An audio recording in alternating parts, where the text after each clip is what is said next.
the stop. My goodness, what a save! What a save! What a glove save there by... What a stop! Looked like a sure goal. You talk about an A+ save and maybe the save of the night. Welcome to the Goalie Science Podcast, the podcast where we try to bridge the gap between goaltending science and peak performance. I'm your host, Dr. Jamie Phillips, a physical therapist and goalie performance specialist. I'm joined as always by Dr. Ben Surratt and goalie coach Derek Fujian. Whether you're at home, at the rink, or in the car, grab a cup of your favorite beverage and let's drop the puck on this week's episode. Welcome back to another episode of the Goalie Science Podcast. It is your hosts, Derek and Jamie. Now, we do have to start off with a little bit of somber news.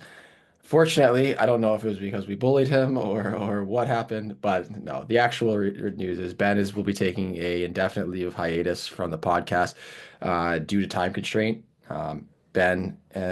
Myself and Ben are notorious for saying yes to too many things, and our cup runneth over, as they say, but not in a good way. So Ben was in Italy for the past 2 weeks. I've been traveling a lot. He does his role at the university. He's doing his PhD. He's a husband. He's got a lot of things going on. So unfortunately, Ben's going to have to step away from the pod, but that means more roles for us. So we're going to have to bring some more science. And then, like we were saying before, is our stat to science? Is science? Well, science is math science? I think math is math. Math is math, or as the British would say, I maths. don't know if stats is science. I think stats is just tracking. It's just numbers, but it's not science. It's math. But I don't know. You'd argue that the science would be from analyzing it. Although there is a lot of science in coaching. Coaching is science and an art. And you know what? Actually, most of what we do is psychology of players and parents. And that is a science. So if anything, that's the true science here. The true science of trying to keep everything even keel and keep people, keep everything on the tracks. Nobody's going off the rails. Yeah. The science of keeping everybody sane. That is true. That's actually, everyone's living that. So it is a bummer. It sucks to lose Ben, founding member of the pod. Hopefully he will want to come on for a few guest episodes every now and then. He finds the time, pick his brain on more stat stuff. We are going to continue to bother him via text message for any stats things that he can add to our podcast conversation. But again, pod's going to keep going. Conversations are going to stay the same. We're going to keep answering your questions, keep bringing on guests. I had a lot of requests to bring on some more goalies. I know we've never really brought in other pro goalies in there, but we should. One of the big ones, this one comes down to you, is we need some PW goalies. A handful of my girl goalies were asking that, and I know that we had Elaine Truly on, and I know you coach Carly Jackson. So what's it going to take? I don't currently coach Carly Jackson. I actually coached Elaine and I coached Carly before they signed their first pro deals. So, and then they stopped going to you. Do the math. Like, I coached them. They signed a pro deal. You know how it goes. And then they leave. Well, once they get enough money to afford real goalie coaches, and they go. Yeah, that's true. We are the budget goalie coach. But anyways, I did actually on that topic. I did have a story about that one time, and I laughed. So I had an OHL drafted and signed goalie coach, goalie. And he trained with me through his minor mid year and trained with me through his U18 year and trained with me while he got his first call up, signed his standard player agreement. And after he got his first call up, the dad called me and said, the team is going to give us money for goalie training. So we're going to go to somebody else now that's more expensive. And I was like, all right. And that kid then proceeded to never play a game in the OHL after that. Well, so that big ticket goalie coach really helped him get where he is. So guys, the grass is not always greener. Expensive is always better. Based on that story, if you're one of the parents of the goalies, actually, my rates just went up 4 times because obviously that's the difference maker. Shame on me for trying to keep things affordable for people. Pretty selfish of you to think of other people, to be honest with you. So our topic today, is going to be advanced data. No, I'm just kidding. But we actually had a good topic, and you texted this to me the same day. Um, the same day a goalie asked me this question, and it was how can you be a good goalie partner, or how can you be a good backup, however you want to phrase it, but how can you be a good goalie partner? And Boosh, since you asked me this question, I want you to kick it off first, because my answer is really actually, you know what? No, I'm gonna take it first because my answer is really simple. Well, My hang answer is on, hang straight. on. To me, this is a two-part conversation, Okay. because to me this is a how to be a good goalie partner, but also, like, to me the meat and potatoes of some of this conversation is how to be a good goalie partner parent. And that to me is like coaching hat on. I love when we do these things and we talk to the parents, because let's be honest, like the majority of the people listening to this are the goalie parents. It's not the goalies. Mhm. So, like, for those listening, this is a two-pronged discussion. But yeah, if you want to take the credit and think this was your idea and start off, then by all means, I'll let you. 100% it was because no one's ever asked this question before, and we're the first. Um, so my answer is whenever a goalie asks me, how can I be a good backup? How can I be a good goalie partner? I say, um, what do you want from your backup goalie? If you are the starter, what are you expecting from your backup goalie? And then I want them to list out the things that they like from their backup goalie. And it's usually, and everyone's going to be different, but usually it's like, well, I want the positive. I want them to push me. I want them to be happy for my success. I want them to focus on the team, and I want them to play well when they get in there. And I want them to push me. I mentioned that already. I said, yeah, okay, then do that. Do those things. You don't have to change it. What do you want? What would you like? And then do that. And I didn't realize this. I don't think I wasn't a bad goalie partner. I wasn't a bad backup goalie. But like, we all want to play. And if you don't want to be in the net, this isn't the sport or the position for you. And playing at a high level, it probably isn't going to happen. But for me, like I was always, envious and jealous when I play goalie partners in the net. Like I wanted to get in there. Like I'll say the quiet part out loud. Like, yeah, like there are a lot of times you're like, yeah, I want this guy. I want to go in. Hopefully we give up 6 goals and then I get to go in and we win 7-6. Like that's part of the competitor in me.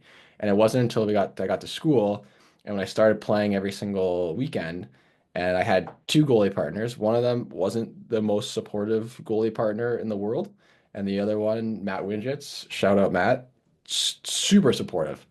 And I didn't realize that. I didn't realize how much of an impact a very supportive goalie partner can be until until I had Wingy around, and it just kind of made my life better because he was pushing me, but he also was happy for my success. He was happy. He was a great team player. He did all the work. And then so when I went off to pro, one of the things I'm proud of my MO is all the teams said, "Hey, you were a great goalie partner." Yeah, because I didn't. It took me finding out what it was like to have a good goalie partner to understand what it was like to be that goalie partner, that supporting role. So, what do you want from your goalie partner, and then bring all those things so that you support them. And I like that you said you brought up the quiet things that nobody says, because let's call those things out. Like, legit, like Yeah, every yeah. single goalie wants to play. And if you don't want to play, there's an issue. Like, you should want to play. And like quietly, you're like, yeah, I hope we win 10-9 tonight. And my goalie partner gets lit up, and then I get the next start. And that is a reality. That really is. But it also is, if you're going to be a goalie that plays at an elite level, it's because you're competitive. And the best goalies in the NHL are also highly competitive athletes. So you do want to have some of that. And then also, like let's call a spade a spade. Like, I talk a lot about coaches and head coaches on this pod because I do both. And sometimes that toxic culture between goalies can be perpetrated by a head coach who kind of makes them compete against each other. There should be healthy competition for starts and 4 minutes. But when sometimes that coach just turns them on each other, and then it becomes very, very competitive between the two goalies. And that's something that I think, as goalie parents, we can kind of monitor to make sure that that's not happening. And as coaches, like, just don't do that. Like, but that comes down to communication, right? Like you're communicating. If your coach communicates and kind of outlines at the beginning of the year, like, hey, we're going to go a 45, 45, 10 split. So if anybody doesn't understand what that means, it's each goal is going to get 45% of the games guaranteed, which makes up 90% of the overall games. And then that last 10% is coach's choice. If a guy's playing hot or you're in a playoff game or you're in a tournament finals, and it gives the coach a little bit of leeway. If that's communicated at the beginning, then I think it's pretty easy to have two goalies that will support each other because they do know that they're going to get the 45%. But when there's a lack of communication from head coaches and guys don't know what the split would be or what the plan is, if there's a 1 and a 2, or if it's a 1A and a 1B, it can definitely create issues between goalie partners. Have you ever been in a situation like that? Don't hold back. Like well, every story you have, I know. Yeah, I'm trying to think. Well, I guess I've heard I've heard you call me and you mother f all the coaches, and I can bring up the names, yeah. and I won't, just to respect you. But come on, like you're holding back on this pod from the people. The people want the stories, so tell us the stories about you Of what the coaches or the your coaches that sucked and the goalie partners that hated you, and like let's just lay it out. Let's go. Oh, I don't think I had any goalie. Well, the goalie partners that hated me would have been my minor midget year. I had a goalie partner that hated me because I came in to a new team and stole his job. Yes. And we were 15-year-old kids, and this is the first time it's happened. So yes, he hated me that way. And that coach, knowing him, good friend, love him. Probably not the best communicator in terms of what his plan was, because he probably didn't have a plan. It was a fly by the seat of my pants. It's definitely fly. And he wasn't like pin us against each other, but he was just hard on us all the time. And when your coach is hard on you all the time, you need to take that out somewhere. And so you take your frustrations out on being you dig it out of being a jerk to your goalie partner. So we didn't really talk a whole lot that year or ever after that, actually. Yeah, I really didn't have any like tough goalie. Maybe the one time maybe when I went to Toronto, it wasn't like a bad goalie partner, but again, like I was brought in as the big trade deadline guy and like just take all the games. And that you were brought in at the trade deadline to a team that was trying to make the playoffs, that had a number one goalie that played the majority of the games. They brought you in and basically said, here's the ball, take it. Yeah. And then you had to try to coexist with the goalie that had the ball and then was no longer got to run with it. Yeah, no, that wasn't good. And actually, at one point, funny story about that is I ran out of sticks. I was coming from the BCHL, and that league, you get things and things are done. It's treated well. So I didn't have any sticks. All my sticks broke in a game, and I had to borrow his stick, and he was significantly shorter than me. And at first, he wouldn't let me borrow a stick because he wanted to go in there and play. And then eventually, I got a stick. And then after that game, I played horrible because I was playing probably like a 23-inch stick. And at that time, I thought 27. This was before everyone was using small sticks. So I was using like a 27-inch stick. And then at the intermission, I said, if I do not have 3 sticks in my stall by Monday, I'm just not showing up to practice. And there were 3 sticks in my stall on Monday. And you flexing your weight, eh? Like, yeah, I'm going to flex my weight. Being a bad guy. Like, if you don't buy me 3 sticks, I am not coming to practice. Yeah, because I went from a place where I got as many sticks as I needed to 0 sticks, and they also told me that they told me exactly what they wanted. We need this many wins, and you're going to deliver this many wins. They also made me a captain, by the way. Your favorite thing without a letter. So yeah, I was really arrogant, but did we make playoffs and upset? Yes, we did. We upset it 1 round, and then got shellacked with like 70 shots against the game the next round.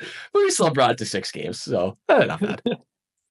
But yeah, I had that, and I had coaches that were hard. I never really had coaches that like pitted, like were like again like other than that one coach in minor midget.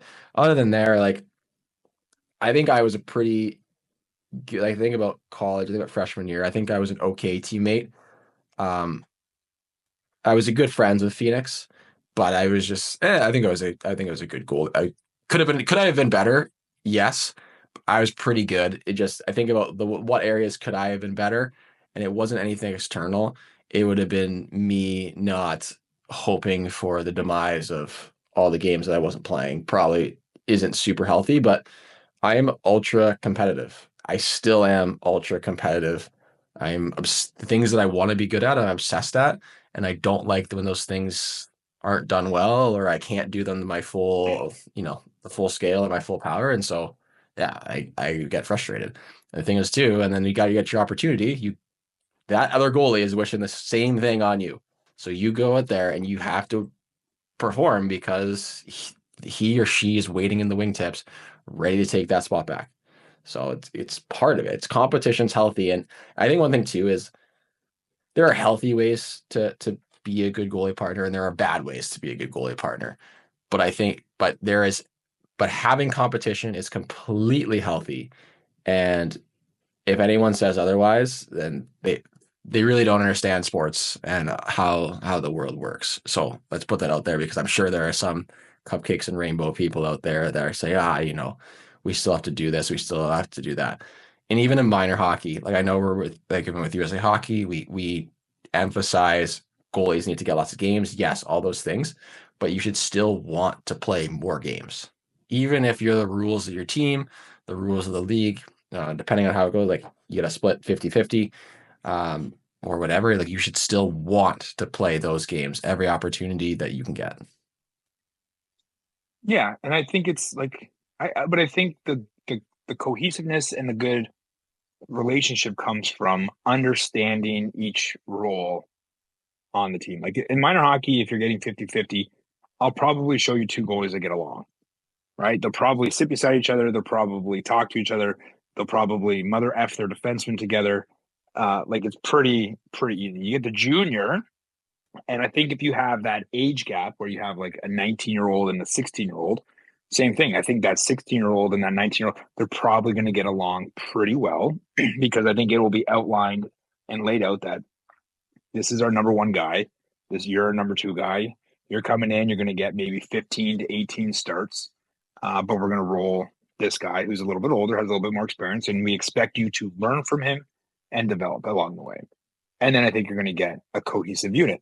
Now, you bring two guys in that are 20 years old in their last year of junior, and they're both trying to get commitments to play post-secondary hockey, and you're going to have two Rams butting heads, and it will probably be a little bit more of a volatile situation. You took it right.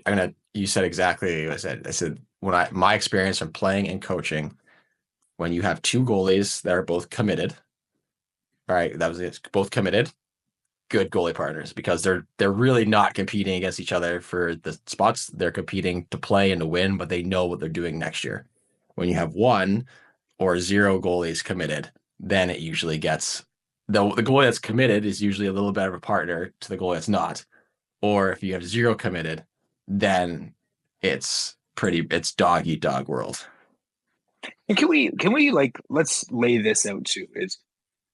It's not your goalie partner's fault that they're playing, right? Like if your goalie partner is getting 3 of every 5 starts and you're getting only 2, like so 60-40 split, there's no reason to blame them or hold that against them. They're just coming and doing their job. And it's on you to do your job. So like where that friction comes from is like it's completely built in the head of that other goalie based off of jealousy, based off competitiveness. But like holding that against him, like what do you want that guy to go and tell his coach? I don't want to play, like let's make it 50-50. No, he wants to play the 60% of games. And you should want that. You should want a goalie that wants to be in there because if he wants to be in there, that shows that he cares. And like, do you want to coach a kid that doesn't care? No, I want to have this discussion with my players, with my goalies, how to be a good goalie partner. Like I hope they come to me. Like the kid that asked me, like he's like, I've never had to back up at this level. I'm pretty upset. How do I be a good goalie partner? And I'm like, hey, good on you for acknowledging that and coming to me for that. Like that's good. Okay, so how do we do it? Let's lay out how to be a good goalie partner. And I think you talked about it a little bit before. is like if you're the backup goalie, if you're the guy not starting and you're playing junior and you have like a morning skate, if you're the guy not starting that night, you're staying out late. You're taking the one-timers. You're doing the work with the guys that are injured. You're standing in net for the skills guy. You're getting your work in. Well, the guy who's starting that night is in the treatment room or going to have his pregame nap. But you're the guy on the ice taking the 1-Ts with the skills coach, and you're eating it. And that's number one. 2, while you're eating that poop, as they say, I know we don't swear on the pod, but you're eating that poop, you're going through the trenches. You have to do it with a smile on your face, even if you're not smiling on the inside. You have to let the coaches and the players know that you're for the team, you're for the boys, you're for the girls. Like that is the most important thing because people see that, take it from someone who's an American League backup. Like it doesn't go unnoticed, and you are an important part of the team by doing those things and working hard. And it's very obvious the goalies that stay out after practice because they have to, and those that stay out after practice on game days because they want to. And look, there's no one that likes taking one-timers to the neck less than me. I hate it. But you just have to do it. And you just do it, and you do it, and you do it. It's part of it. It's part of being a team. Everyone has a role on the team. And if you're not playing that night, your role is to support the players, support your other goalie. So stay out late. Do it with a smile. You work hard. Number 3. What was number 2? I thought you just piggybacked off my number 1. No, yeah, I just add. Okay, so 1.5. You're saying 2 now. Okay, we'll say number 2. I forget what. Okay, I got it again. Number 2 is you support what the starting goalie needs. If that is he wants to take every shot in warm up, then he takes every shot in warm up. If he wants to take 3 shots in warm up and then you take every other one, then you take 3. He takes the 3 and then you go in there and you take the rest. It is completely up to him how the pregame skate or the pregame warm-up goes based off of who's starting. And it's your job as a goalie partner to support his needs or her needs in that situation. Part 3, if you're playing this more applies for junior hockey players, and most of this conversation does. Between whistles, if your goalie partner comes to the bench, if there's someone that likes to talk positive things, there's someone that likes to stay quiet, just ask them what they need, whether water, towel, that kind of stuff. But you don't air your dirty laundry out to that goalie during the game. You get, like I said, parts of coming to support them, but that was more of a supporting aspect of warm up, support them. And the same thing goes for intermission. Sometimes I've had goalie partners that love to talk between periods. I didn't like to talk to anyone between periods. My goalie partners knew that. So you kind of have to tweak and tailor your approach based on your goalie's partner, and that's through supporting them. Okay, so that was 2B. And that's communicating with each other. You gotta know each other, right? Like knowing if I'm your goalie partner, knowing that you're a prima donna and you need to be alone, and I have to leave you alone, and I can't have any fun in life because you're such a drain on society and a fun sponge. I'm just that. I'll let you do your thing. Yeah, I'll let you do your thing, and I'll have fun with the guy who's playing 4 minutes a night beside me on the bench the whole night. But it's know each other. Like honest to God, like if it's like you're like I listened to a great podcast.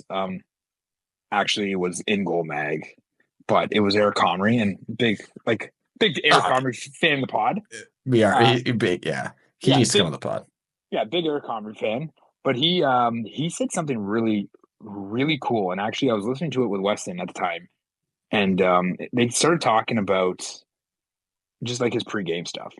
And Eric Comrie's like, he's like, I know who I am. He's like, I'm a guy that loves to have fun, loves to talk, loves being around the boys, like loves joking around. He's like, if in my head I believe that goalies before a game should be quiet and be isolated and do their own thing, that's not me. He's like, if I'm trying to be somebody who's not me, I'm not going to give myself the best position to have success. He's like, I got to be in the room. I got to be laughing around the boys. I'm playing sewer ball. He's like, that's how I prepare. And if you're a guy like Connor Hellebuck, who I think might not be like that on game day, like that's 2 very contrasting personalities. And they probably know each other. They know, like, Hellebuck knows that like Connor's going to go play and be silly and screw around, and he's going to go do his isolated stuff, and it's two completely different things. But they know each other and they support each other in everything that they're going to do there. Yeah. Comrie is probably the best goalie partner to have as a backup and then to support as a backup. Like he's just an overall good guy, loves life. So basically be more like Cobbs when it comes to supporting your goalie partner. So those are more for like junior, college, pro players. Minor hockey is a little different. You don't get pregame skate. You get 3-minute warm-ups, 5-minute warm-ups, depending on where you're at. So what are the things, are there any unique things that we can provide to the minor hockey players listening in order to support their goalie partners outside of what we've already talked about? Well, I think like when I was talking about how many pucks you want to take in warm up, that can go minor hockey or junior hockey. Um, like if you're a guy that wants to do your pregame warm up with your goalie partner, like throwing the balls, like if you want your goalie partner to throw the balls off the wall for you, that's something that you should do with your goalie partner. If you want to do your balls by yourself, then you should do that. So like a perfect example is like if you have two goalies on a team, one of the goalies likes to do his pregame routine together when he's playing. The other guy wants to do it by himself. When you're starting, if you want your goalie partner to do it with you so that you're hanging out and you have somebody to throw the ball to you, then that goalie, you could do them together. And then when the other guy's starting, he wants to be by himself, then he goes and does it by himself. But it's a perfect marriage where you guys can coordinate that and work together. Like that's an easy thing to do and an easy example, just like a little bit of pregame routine stuff. Because I know just for our team, my son likes to throw the racquetballs against the wall. He likes to do it by himself. Then he goes for his team warm up, and then he likes to hang out with his goalie partner. His goalie partner doesn't like to hang out with him before start, so my guy just kind of gives him the space and does his own thing with the rest of the team, and they get along very, very well. And it's just the same thing. It's like you're there to support each other and you're there to push each other, but you just have to know each other. You have to be able to understand their needs when it's their turn to play. And one thing, this goes for all levels, is when you're not playing, don't be jerks to each other. You're on the same team. Like ultimately you have the same goal. So game goals: play as high a level as possible, be as successful as possible, win as many games as possible. Yes, as you get older, one of those goalies will play more games, but don't be jerks. Sometimes maybe you don't have to be best friends. Just like you're maybe not best friends with all the players on your team, they're still your teammates. You don't have to hang out with them all the time, but don't be jerks. Be competitive, be polite. If you are able to be friends, I find that the best goalie tandems are typically goalies that are friends and able to get along and push each other, because it's a more healthy environment. But don't be a jerk to your goalie partner especially on all days, but even not including days that you're not normal practice days, travel days, those kind of things. The trickier So thing. what do you? I had a goalie that skates with me that actually this year has a new goalie partner, and they do not get along. And now, listen, I'm only hearing one side of the story. I don't know the other goalie, but I'm hearing the one side of the story. So take that for what it's worth. But just like very negative, telling him that he's crap and that he shouldn't have been playing games. Just saying like I'm so much better than you. Everybody on this team knows that I'm better than you, and just completely the opposite of what we want to see as a goalie tandem. How would you go about handling that type of situation? As a goalie or as a coach? Both. Well, as a goalie, I told him just to punch him in the throat, but I mean that's probably not the best advice. Yeah, probably not the best advice. Yeah, that's no bueno. I would say that if that's the way that he wants to do it, then what he's probably doing, and I've heard this before because I've also heard some not so great coaches that encourage their goalies to not be the best because they want to get under a goalie partner's skin, make them trip up. Well, that's what we talked about at the beginning. Is about yeah, a lot of the bad partnerships to me falls on the communication from the coach. yeah, and sometimes and parents and things like that, and we'll get to the parents. We'll get to the parents. But if your goalie partner is a jerk, ignore him. It's just like we're talking like the bully. Like nothing. A bully doesn't like. Goalies hate when you just ignore them. They're looking for a reaction. They want you to mess up. They want to get under your skin so that they can take your job. So I would want to ignore them, and I would just come back with one line. I'd be like, the only reason you're saying these things is because you're not confident in your ability and you know that I'm better than you. And then leave it at that. And then I just walk away and then let them have to stew with that because they're going to think about that for the entire season. And honestly, if you say that with confidence to your goalie partner, if they're giving you a hard time, the next game they're going to give up 7 goals in the first period because they know that like confident people, You were confident athletes. You were a bad goalie partner. Everything you just said is a bad goalie partner. Yeah, that's what I would say to that's what I would say if I had a goalie partner that was tearing me down like that way that kid's goalie partner is. That's what I would say to him. So that makes you're a hypocrite though. That makes you a bad goalie partner. Yeah, sometimes you gotta fight fire with fire, though. You know, like okay, what are you gonna do? Shake his hand and be like, "Oh, hey, you know what? Thanks, man. Like, why don't you go in the net?" No, you need to be like obviously at the start of the year, you come out, you're polite, you're doing your thing, you're trying to be a good goalie partner, and if your goalie partner, it's one thing if they're just ignoring you, they're doing their own thing, it's not harming you, but if they're coming at you trying to get in your own head, I would just say that one line and then leave it at that, and then just ignore them, do your own thing, give them a high five if they win the game. Other than that, it's all you gotta do. Kill them with kindness. Yeah, Absolutely. exactly. Kill them with kindness. Let your play speak for itself. Mhm. If your goalie partner is actively tearing you down, it's probably a little bit of insecurity there. So just let your play speak for itself. Surround yourself with teammates that you like. So if they do come at you, like you're around teammates that probably will support you and have your back. I mean, I wouldn't do what Jamie does and just be also fight fire with fire, but be a bad guy to the bad guy. You say one line if a goal you can't tell me that if a kid came up to Weston and started saying all these bad things to his face, you wouldn't tell Weston to say something back. No, You would tell Weston to punch him in the face. Yeah, as you know you 15 would. or 16. Yeah, but You know you would. listen, my kid ain't punching nobody in the face. My kid is soft. He's as tough as wet toilet paper. We're not going down that path. He is a lover, not a fighter. But I don't know that my kid, I think, is too nice that I don't think anybody would bully him. But I mean, I'm probably being a very naive, ignorant parent in that situation. But yeah, you're not going to get along with everybody. Like you just aren't, and you got to find ways. But I think you let your play speak for itself.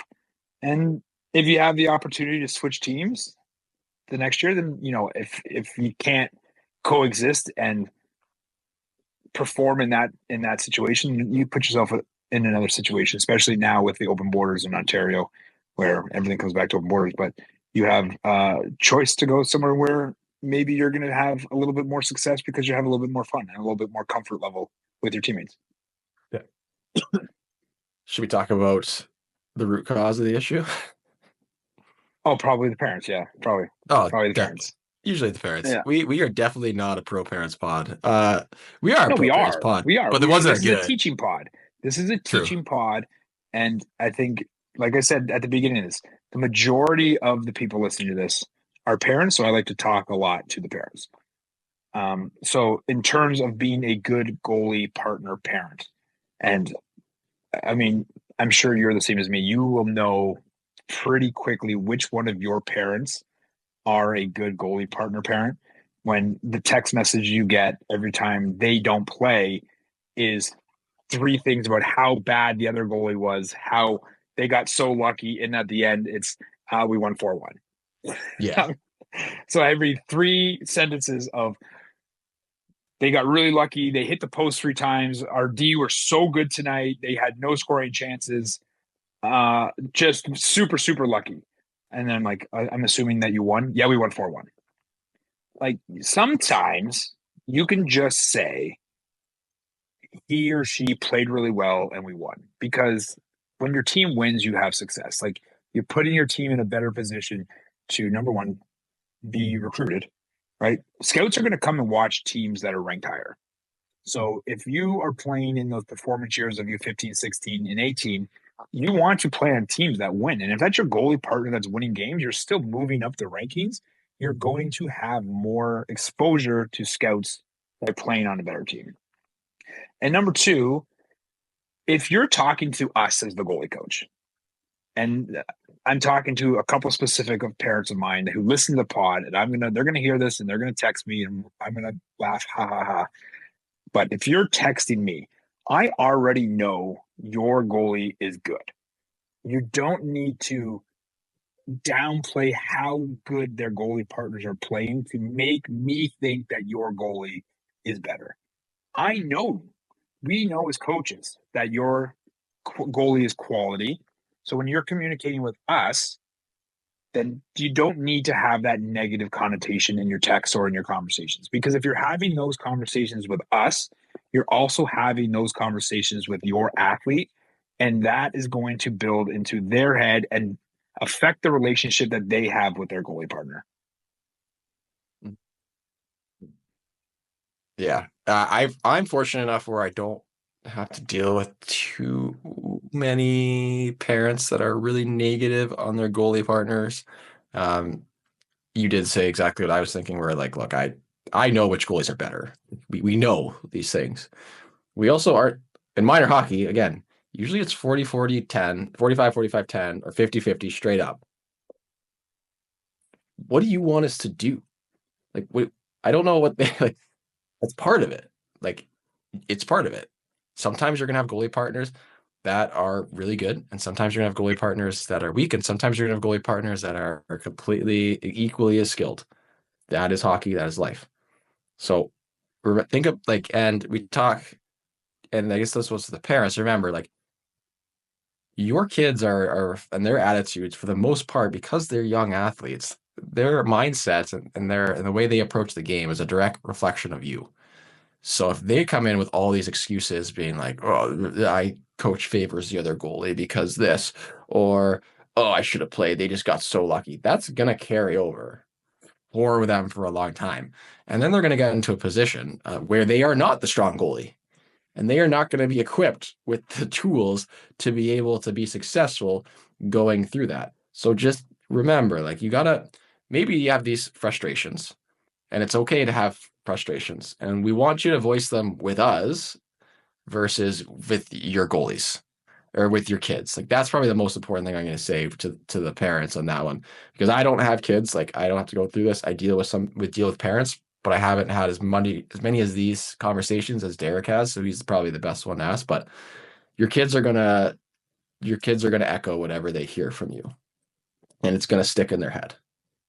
No, so you got to remember, if you're playing at a high level, like if you're playing AAA hockey, both goalies are going to be good. Like the separation at AAA between all of the goalies in the league isn't massive. They're all good AAA goalies. They're all quality goalies at that level. So the chances of your son or daughter having a goalie partner that is just so much weaker aren't very good. And you want to have quality partners, especially at younger ages, because it pushes, and you do get that friendly competition, and it kind of forces your son or daughter to play well because their goalie partner is playing well. And we want that. We want that adversity, especially at a young age. So it's not always a good idea to try and move your athlete or move your goalie to play to make sure that they're the number one goalie, especially at a young age. Like there's where I live, there's a team that is doing a 70-30 split for their goalies at U13. So this is 12-year-old boys. And I have absolutely nothing to do with this team at all, but I am so frustrated just knowing that that is going on to 12-year-old kids. Like it bothers me. And I don't know the goalies. I don't work with any of the goalies. I have no vested interest. But I just think that that is the wrong mindset at 12. And I had a conversation with a coach in girls hockey who was trying to recruit a girl that I work with to play U13 AA for a very, like, I'd say, prestigious association. So I called and he offered a 60-30-10 split with my goalie getting the 30%. So I called, I said, this is ridiculous. She's an 11-year-old girl. We're not doing this. We're not going to a U13 program just because you want to call it high performance on your label and tell me that you're going to guarantee her 30%, and if she plays well, she has an opportunity to fight for the other 10%. It's ridiculous. She's 11 That years is, old. yeah, that is ridiculous. U13 And is not high performance. I don't care what your association wants to claim. U13 is not high performance. To me, it is 45% minimum. yes. And we don't like, well, that philosophy goes against every single sporting methodology, youth development, data information. Here's the science part. All the information we have that goes against it. So I know like some high performance schools, academies, that's their draw is the best kids, and they don't listen to what Hockey Canada or USA Hockey or any other proven system. They don't listen to it for whatever reason, usually money. But yeah, that's dumb. I don't have much to say on that other than that's dumb. That's dumb. That is dumb. The other goalie parent. Let's stay on the goalie parents. The other classic goalie parents issue that I've seen is when there's a new goalie that comes into a team, and the guy who's like currently on that team is clearly number one, and the guy coming in is quickly closing the gap, and it's like this, and it's like this, and they're getting closer and closer and closer. And when they first at the beginning of the year, the goalie dads are really good. They get along really well. Because the incumbent dad is very comfortable with it being the number one guy, and he's very confident in his son's ability to be the go-to guy on this team. But then that gap starts to close quickly, and maybe it teeters a little bit to the new guy, and you see that relationship between the two goalie parents fracture. And it happens. That is a classic hockey relationship that we've seen a long time. So just talk about that. Well, I'm not a parent, but I see it. We see it quite a bit. Again, I've been fortunate enough. We're here. I haven't had any major issues. As a player, when I was younger, we had issues where we had the same goalie we talked about in minor midget. Their parents were not happy, and they also somehow magically are the ones that counted shots for all the games. So you know how that's going to go. But again, like it's just kind of bringing those things in perspective, right? Like as a parent, you are an adult. Now I know adults are often just big kids, and not in the good way of kids, but big kids. But you got to remember that you're getting upset over the actions of a 12 or 13-year-old child, and you are letting that impact your life. And I know there's a lot of money, there's a lot of investment, and most of the time it's someone living vicariously through the child. But come on, like pause for a second, take a breath, and think about what you are getting upset over. And is this something that you need to get upset over? Remember, those things hurt your kid, because if your goalie sees that you are upset, the other goalie is playing games, and that you are voicing or showing that frustration, they are going to become frustrated, and it's going to wear on them mentally, and they are going to carry that. And it's going to be a very unhealthy environment, and it's hard for them to succeed in that unhealthy environment. So it all comes full circle, and then they don't succeed. The other goalie plays more, and you get more mad, and you talk about how mad you are and all the things you don't like, and it just goes in circles and circles and circles. Who put this mic here? Goes circles and circles and circles. So, like again, that's a story as old as time. So, and just yeah, it's parents getting upset because the 12-year-old is getting better, and letting it ruin a relationship with just another hockey dad. I remember when you were coming up and you were a kid that you weren't playing AAA yet, and your local AAA center was the Hamilton Bulldogs, and the two goalies that were the incumbents on that team could see you coming. Like you all trained at the same place. You trained fairly close to the same time on the same night, so everybody saw each other, and they could see you coming. And I remember having a conversation with actually both of those incumbent parents, and it was refreshing. And they said, "It's like, oh, Phillips is getting really good. Like we can see it. Like he's coming." And they were like, "We might be in trouble with one of our spots next year." And it was just like attitude of those parents was positive. It wasn't like resentment towards you as a child for getting better. And they were just like, yeah, that kid's getting good. And they could see it. And they handled it with grace. They handled it with civility, if that's the right word. But it was, I think so. yeah, I think so too. I think I'm not an English major, but it's there. But I mean, it's adults watching children's games and getting upset about the performance and the improvement of children who are just chasing their dreams. And instead of Yeah. being happy for that kid for finding another level, for dialing in and improving their game, we let that fracture relationships with other parents. And I think it's silly. And I can confidently say this, that yeah, I get very frustrated sometimes watching minor hockey, watching my son's team, but I've had unbelievably good relationships with all his goalie partners so far. And I hope that continues for the rest of his time, because I can see I can see the process. And shout out to, that's my weekly shout out today. Is my weekly shout out is to Paul Gabriel and Dan and Ali Ellis, former goalie partner parents with me.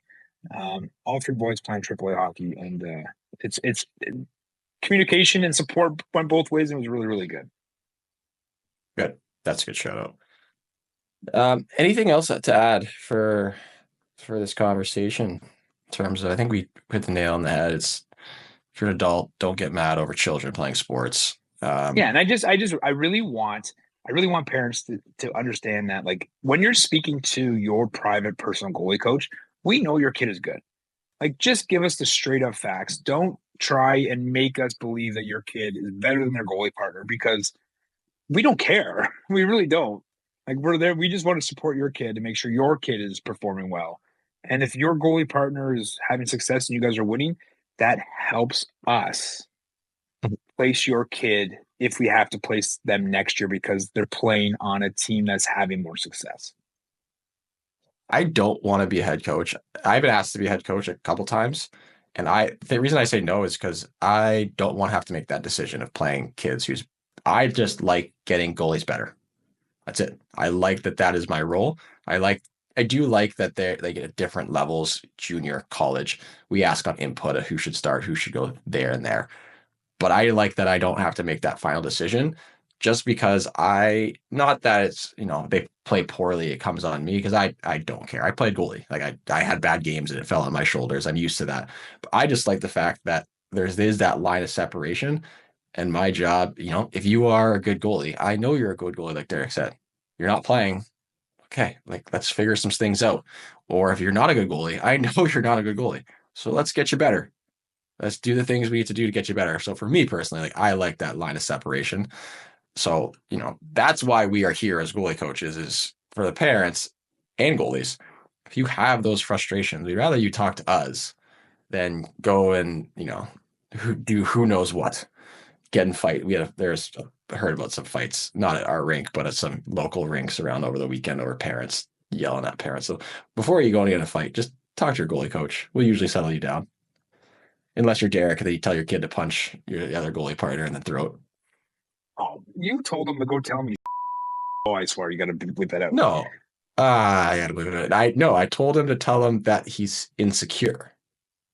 And because you're better than him. I think that I'm telling a kid who's bullied. I can be better than you, and you're not. Who's getting bullied?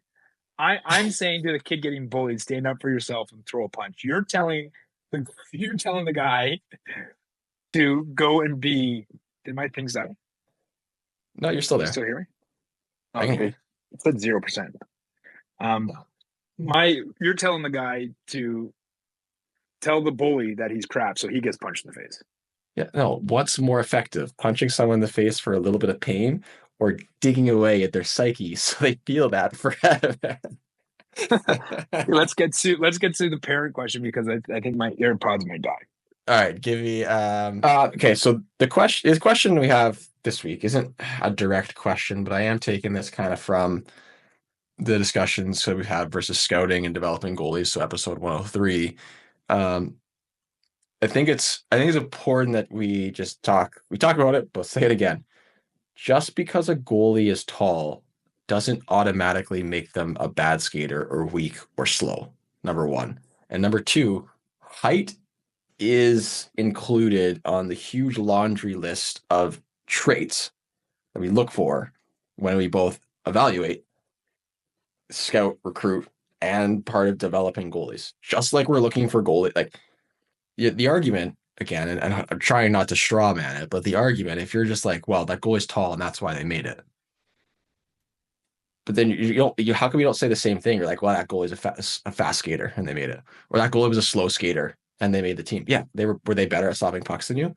There's all these different things, but I hate this association that tall goalies are always slow and bad. And it seems that I'm assuming that most of the rhetoric is coming from parents of small goalies. I don't know what I'm doing with my hands here, but but let's just lay that on the table. Like, there are tall goalies that are way better skaters than you, and there are small goalies that are horrible skaters, and then there are small goalies that are great skaters, and there are tall goalies that are bad skaters, and everyone is different, and everyone has different strengths and weaknesses. But it's okay if you're not tall. It's not okay to not try to get better.